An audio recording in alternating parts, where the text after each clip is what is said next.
सांग रे. गेलो दप्तर ठेवलं आणि दीदी म्हणे रोकडे सरांना तुला बोलावलं. इकडे बघ. मग आहे का गेलो रोकडे सरांकडे. ते म्हणले मग तुला काय अडचण आहे का? मी म्हणलो नाही. पुस्तकं भेटले का? ते म्हणले वया पुस्तक घेतले का? म्हणलं हा. ते म्हणले पुस्तक भेटले का? म्हणलं नाही. मग कसं काय म्हणता? आहे का मी तुला रात्रीच सांगितलं होतं ना शब्दांकडे लक्ष द्यायचं. हा बोल. आणि का आणि मग नंतर इकडं आलो. मग इथं इकडे बघून टीचर बोल. होत्या. हा त्यांनी कोणत्या त्यांचं टीचर होत्या? या आपल्या हास्य मॅडम. हा हा. त्यांनी त्यांचा नंबर लिहून दिला आणि मग ते लिहून घेतला. त्याच्यानंतर आहे का ते म्हणले की थोडं वेळ बसून राहा. नंतर ते सर आले. त्यांनी विचारलं की कोणाला पुस्तकं नाही भेटले. मग मला भेटले नव्हते. मग मी हात वरती केला.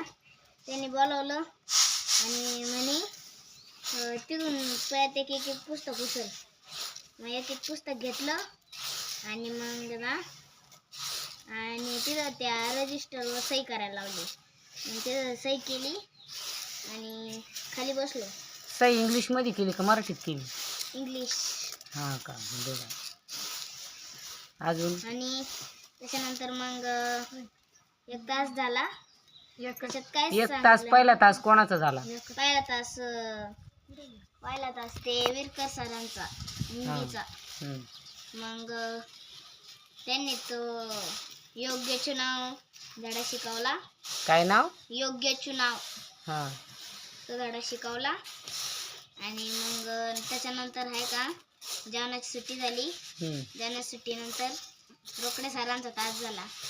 त्यांनी गणिताचं ते एक दशक शिकवलं आणि हजाराचं 10,000चं त्याच्यातच का बरं नाही राहत, 10,000 वेगळं का बरं राहत त्याचं घर ते सांगितलं.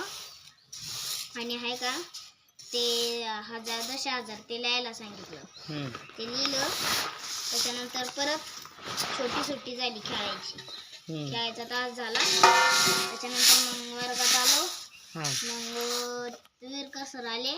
त्यांनी सांगितलं उद्या सगळ्यांनी चित्रकला आणि ते घेऊन यायचं.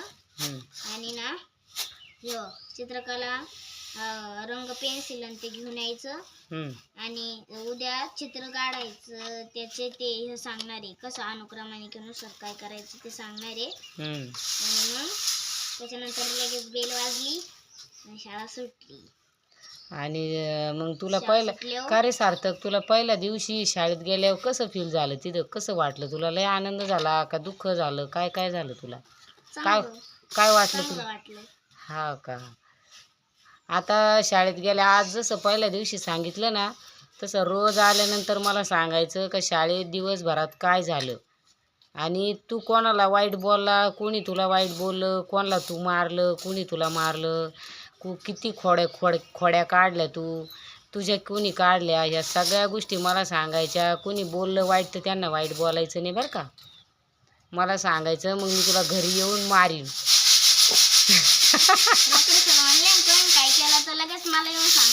हा पण मग त्यांना सांगायचं म्हणजे अशा त्या बळच कोणाचं नाव नाही सांगायचं का. आपली चूक जरी असेल तर आपण कबूल करायची. आणि जर दुसऱ्याची जर बळ एखाद्याची चूक नसली तरी बळच काही करायचं नाही बरं का. नाही तर मग इथली गृहमंत्र्यांची काठी तुला माहितीची असन मग कशी राहते. हा